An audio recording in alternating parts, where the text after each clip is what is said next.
नमस्कार साथियों, बीओ की इस समसामयिकी श्रृंखला स्पेशल श्रृंखला में आप सबका फिर से स्वागत है। हम आज आपको उत्तर प्रदेश समसामयिकी के तृतीय एवं अंतिम खंड की ओर चल रहे हैं। चलते हैं पहले पॉइंट की ओर। लगातार 15 पॉइंटों पर चर्चा होगी, जिसमें आज का पहला पॉइंट है। अभी हाल ही में प्रधानमंत्री यानी फरवरी में प्रधानमंत्री जी ने दीनदयाल उपाध्याय की प्रतिमा का भी अनावरण किया है। यह अनावरण उन्होंने चंदौली जिले में किया है। ध्यान रखिएगा, यहाँ से 3 क्वेश्चन हैं कि किसका अनावरण किया है? दीनदयाल उपाध्याय की प्रतिमा का। किस जिले में? चंदौली जिले में, जो सबसे ज्यादा इंपॉर्टेंट बनता है। और साथ ही साथ कि हाल ही में चंदौली जिले में दीनदयाल उपाध्याय की प्रतिमा का अनावरण किसने किया है, यह भी ध्यान रखिएगा, माननीय प्रधानमंत्री ने किया है। वहीं अगला पॉइंट चलते हैं, यानी दूसरा पॉइंट कि 2019 और 20 में जो हमने बजट आपको बताया था, उसमें जो सकल घरेलू उत्पाद के बारे में कुछ चर्चाएं की थी। उसमें मैंने ये नहीं बताया था कि आपको जो वृद्धि दर अनुमान किया गया है कि 19 और 20 में कि सकल घरेलू उत्पाद का यूपी में की वृद्धि दर क्या रहेगी, तो 4.4% वृद्धि दर अनुमानित की गई है। कितना? 4.4%।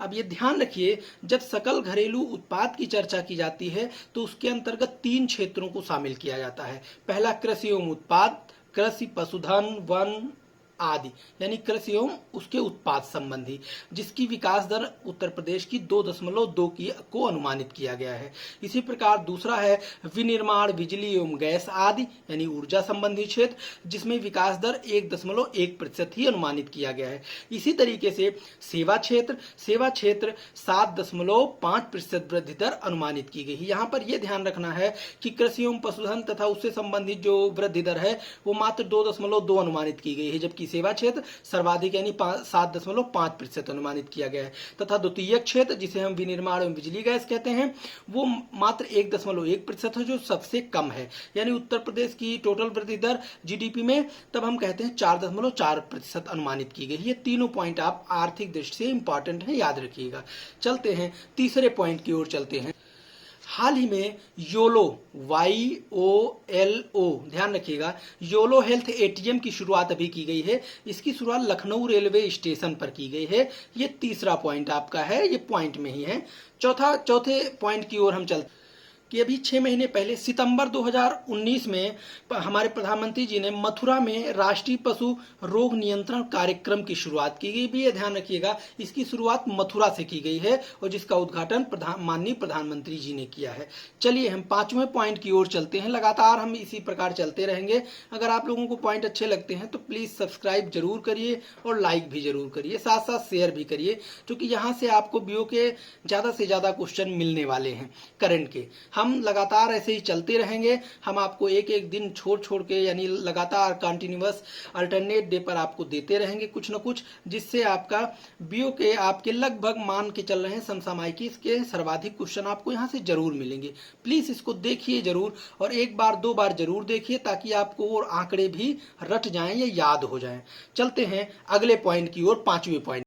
अभी हाल ही में गोरखपुर में बायोफ्यूल प्लांट और तथा गैस बॉटलिंग प्लांट का उद्घाटन किया गया है। यह उद्घाटन माननीय योगी आदित्यनाथ, यानी उत्तर प्रदेश के मुख्यमंत्री माननीय योगी आदित्यनाथ तथा केंद्रीय पेट्रोलियम और प्राकृतिक गैस मंत्री धर्मेंद्र प्रधान ने किया है।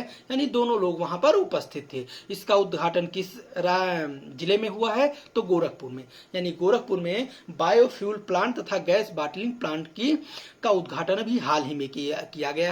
यह आपका उत्तर प्रदेश संबंधी 5वां प्रश्न आज का है, यानी 5वां पॉइंट है। चलते हैं हम 6ठे पॉइंट की ओर। 6ठा पॉइंट यह है कि 1 जुलाई से 31 जुलाई के मध्य, यानी 1 जुलाई से 31 जुलाई 2019 को एक्यूट एन्सेफेलाइटिस सिंड्रोम तथा जापानी एन्सेफेलाइटिस रोग के प्रति जागरूकता फैलाने के लिए दस्तक अभियान का संचालन किया गया है। ध्यान रखिएगा, दस्तक अभियान किससे संबंधित है? एक्यूट एन्सेफेलाइटिस सिंड्रोम तथा जापानी एन्सेफेलाइटिस। यहाँ ध्यान रखिएगा, जापानी एन्सेफेलाइटिस ज्यादातर कहाँ पर फैलता है? तराई के क्षेत्रों में। तो उसके लिए एक जो अभियान चलाया गया उसका नाम क्या है? दस्तक। इसकी डेट भी याद रखना है, 1 से 31 जुलाई 2019 को ये दस्तक अभियान चलाया गया। चलते हैं अगले पॉइंट की ओर, यानी ये दस्तक अभियान आपको हम मान के चल रहे हैं कि याद हो जाएगा, क्योंकि इंपॉर्टेंट भी बनता है। अब हम चलते हैं 7वें पॉइंट की ओर। आपको पता होगा कि अगस्त 2019 में हमारे माननीय मुख्यमंत्री योगी आदित्यनाथ ने किस देश की यात्रा की थी। ये सर्वाधिक इंपॉर्टेंट क्वेश्चनों में से एक है कि अगस्त 2019 में हमारे माननीय प्रधानमंत्री आदित्य योगीनाथ ने रूस देश की यात्रा की थी।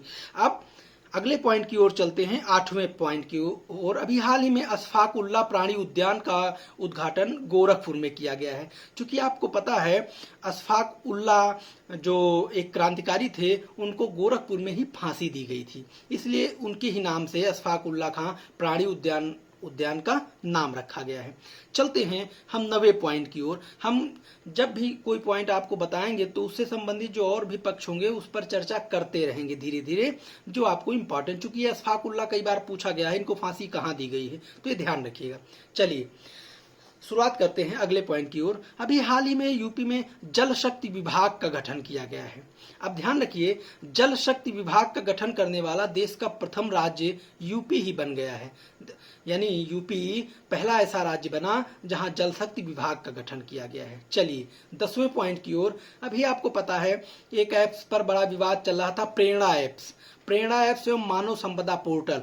पूछा जाता है इनका संबंध किससे है, तो ये प्राथमिक शिक्षा से संबंधित है। चाहे वो प्रेरणा ऐप हो चाहे मानव संपदा पोर्टल हो, दोनों का संबंध प्राथमिक शिक्षा से है। चलते हैं 11वें पॉइंट की ओर। अभी आपको पता है यूपी की राज्यपाल वर्तमान में कौन है, आनंदीबेन पटेल हैं। जबकि आपको पता है ये आनंदीबेन पटेल गुजरात की मुख्यमंत्री भी रह चुकी हैं। ये एक महिला हैं। आपको पता है उत्तर प्रदेश की जो पहली राज्यपाल महिला थी वो सरोजिनी नायडू थी। ये भी आपको याद रखना होता है चूंकि ये पूछा जाता है। तो इस समय कौन है, वर्तमान में आनंदीबेन पटेल हैं जो गुजरात की मुख्यमंत्री भी रह चुकी हैं। ये आपका था 11वां पॉइंट।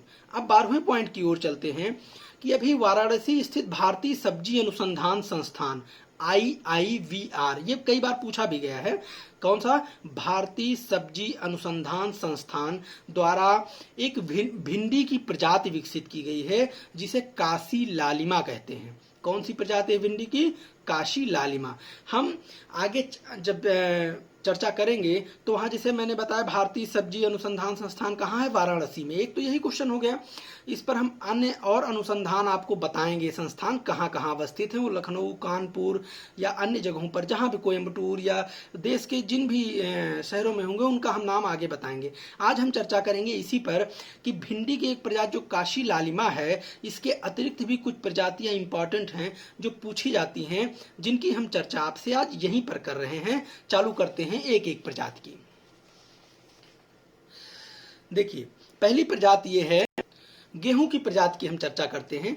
गेहूं में पूसा सुगंधा, गंगा राज, 3077, सोनालिका, पूसा, गोमती, कल्याणा सोना तथा एक इसकी बौनेपन की प्रजाति है सोनारा 64, ये पूछा गई है। इसी प्रकार एक ट्रिटिकेल है जिसको हम संकर प्रजाति कहते हैं। ट्रिटिकेल यह गेहूं और राई के जीन से मिलकर बना है। ध्यान रखिएगा, गेहूं और राई। यहाँ ध्यान, कुछ लोग भूल के इसमें जौ मार देते हैं, तो जौ नहीं है, गेहूं और राई है। इसी प्रकार धान की प्रजाति पर भी चर्चा थोड़ा कर लेते हैं। धान की प्रजातियों में माही सुगंधा, चूंकि धान आपको पता है सुगंधित होते हैं कुछ, तो उसका पहला ही ऑप्शन है माही सुगंधा। और दूसरी धान की प्रजाति है गोविंद।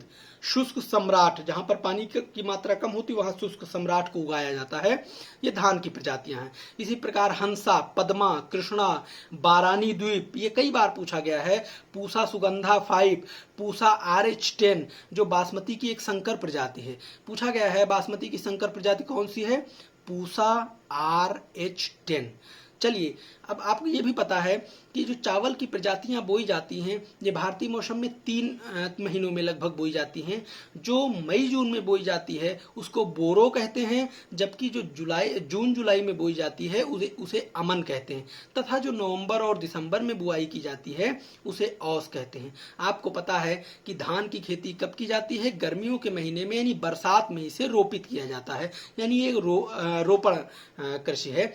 तथा इसी के साथ आपको ये भी पता है जब ये जून में यानी जून जुलाई यानी बरसात के मौसम में इसे रोपित किया जाता है, इसका अर्थ है ये गर्म फसल है जिसको हम उष्ण कहते हैं। अब उष्ण के साथ साथ इसको पानी की यानी जल की अधिक आवश्यकता होती है, इसलिए इसको आर्द्र कहते हैं। आर्द्र मीन्स जहाँ नमी ज़्यादा हो, इसलिए इसका पूरा नाम हो जाता है उष्ण आर्द्र फसल। यानी धान कैसी फसल है? उष्ण आर्द्र फसल है।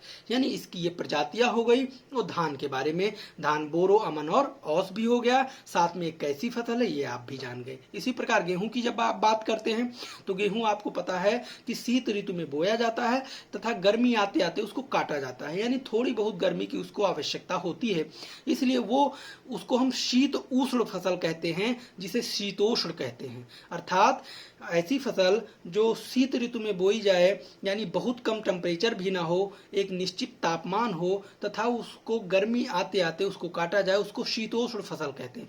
यानी गेहूं एक शीतोष्ण फसल है, जबकि चावल कैसी फसल है? तब आप कहोगे उष्ण आर्द्र फसल है। चलिए आगे बढ़ते हैं। इसी के साथ हम मूंगफली की चर्चा कर लेते हैं। इसकी भी एक दो प्रजातियां इंपॉर्टेंट हैं। मूंगफली के लिए आवश्यक है कि मूंगफली मिट्टी में जिप्सम की मात्रा अधिक होनी चाहिए। कई बार पूछा गया है, ध्यान रखिएगा, जिप्सम की मात्रा। अब मूंगफली जो की फसलों में कौशल, चंद्रा, चित्रा 64 ये 3 इंपॉर्टेंट है, जिसमें कौशल और चंद्रा अधिक इंपॉर्टेंट है। इसी प्रकार अगर कपास की प्रजातियों की हम चर्चा करें तो उसमें सुजाता और सुविन का नाम ज़्यादा आता है।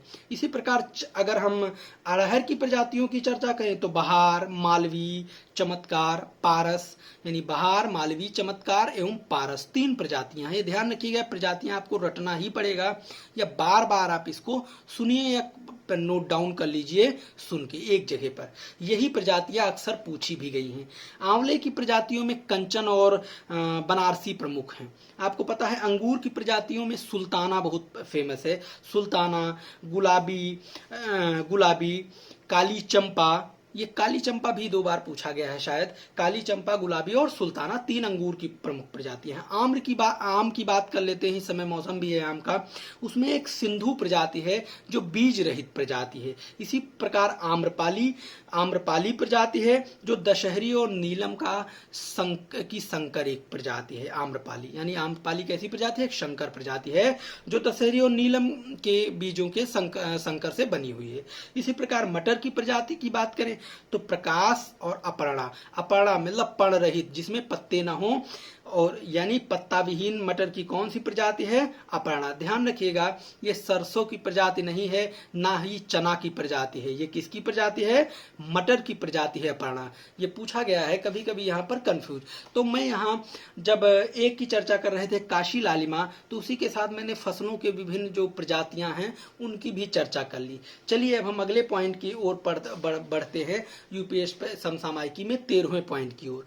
13वां पॉइंट है कि हाल ही में कांडला से, गुजरात के कांडला से उत्तर प्रदेश के गोरखपुर तक एक एलपीजी पाइपलाइन बिछाई जा रही है जो 2757 किलोमीटर लंबी है। कितनी? 2757 किलोमीटर लंबी है, और एक कांडला से गोरखपुर तक एलपीजी लाइन बिछाई जा रही है। बात करते हैं अगले हम 14वें पॉइंट की ओर।